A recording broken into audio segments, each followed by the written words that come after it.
नमस्कार, news take के Y factor में आपका स्वागत है। मैं हूं योगेश मिश्र। पंकज उधास की एक गजल है, कोई महंगी बहुत शराब थोड़ी थोड़ी पिया करो। लेकिन जापान में वहां की सरकार अपने नागरिकों और नौजवानों को कह रही है कि खूब शराब पियो।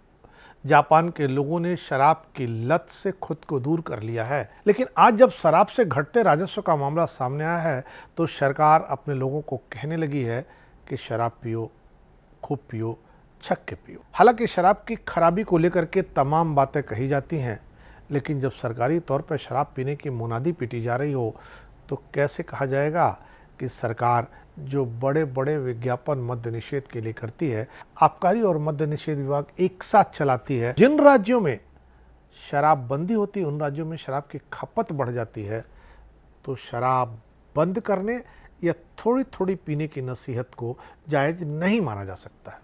जापान में सकेबाइवा नाम से एक प्रतियोगिता शुरू हुई है जो नवंबर तक चलेगी। जापान की राष्ट्रीय टैक्स एजेंसी ने इस प्रतियोगिता के दौरान सेक, आवामोरी, शोचू और बियर जैसे जापानी मादक पेय को और अधिक बढ़ावा देने के लिए व्यावसायिक योजना प्रस्तुत करने की बात युवाओं से कही है। दरअसल जापान के शराब उद्योग में गिरावट आने की वजह से शराब की बिक्री बढ़ाने की ज़रूरत पड़ गई है। राष्ट्रीय टैक्स एजेंसी की एक रिपोर्ट के अनुसार वित्त वर्ष 2020 में शराब पर मिला टैक्स कुल संग्रह का केवल 1.9% था। इसकी तुलना में वित्त वर्ष 2010 में शराब टैक्स कुल कर संग्रह का 3.3% था। 2000 में यह कुल संग्रह का 3.6% था। इसके भी पहले 1994 में शराब पर टैक्स कुल टैक्स संग्रह का 4.1% था। 2 दशकों यानी 2000 से 2020 के आंकड़े से पता चलता है कि जापान में शराब की बिक्री और उससे कमाए गए टैक्स की मात्रा में कमी आई है। 2000 में शराब पर एकत्र कर 17,58,800 मिलियन येन था। बिक्री या खपत की मात्रा 95,19,513 किलोलीटर थी। 2020 में सरकार ने शराब पर 10,68,100 मिलियन येन कर एकत्र किया, जबकि खपत 78,27,698 किलोलीटर थी। 2021 के नेशनल टैक्स एजेंसी की रिपोर्ट बताती है कि शराब की कर योग्य मात्रा में 1999 में चरम पर पहुंचने के बाद से गिरावट आई है, विशेष रूप से बियर के लिए, जो कि वर्षों से सबसे अधिक खपत तथा योग्य शराब उत्पाद था। रिपोर्ट में कहा गया है कि शराब पीने की आदतों में बदलाव आया है। लोग बियर की तुलना में कम कीमत वाली शराब पीना पसंद कर रहे हैं। इनमें स्पार्कलिंग, चुहाई और बियर से मिलते जुलते उत्पाद आ रहे हैं। कोरोना महामारी भी घरेलू शराब की खपत में गिरावट का कारण बनी है। जापान में शराब उद्योग क्षेत्रीय अर्थव्यवस्था और उन छोटे व मध्यम उद्योगों के विकास में योगदान देता है जो देश में शराब उत्पादन पर हावी हैं। देश की अर्थव्यवस्था ने इस सप्ताह की शुरुआत में महामारी के पहले के अपने आकार को प्राप्त कर लिया है, लेकिन चिंता बनी हुई है।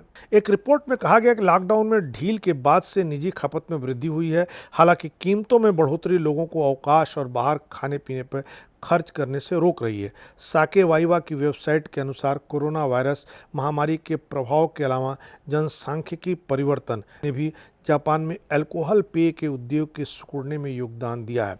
इसकी वेबसाइट के अनुसार 20 से 39 वर्ष की आयु के व्यक्ति जापान में शराब उद्योग को पुनर्जीवित करने के लिए व्यावसायिक योजनाएं प्रस्तुत कर सकते हैं। प्रतियोगिता में पूरे देश से 9 सितंबर तक प्रविष्टियां आमंत्रित की गई और प्रतिभागियों को टोक्यो में आमंत्रित किया गया है। इसके बाद विजेताओं को पुरस्कृत किया जाएगा। प्रतियोगिता की आयोजक राष्ट्रीय कर एजेंसी मादक पेय पदार्थों की एक श्रृंखला को बढ़ावा देने और युवा लोगों के बीच मांग को प्रोत्साहित करने के तरीकों की तलाश कर रही है।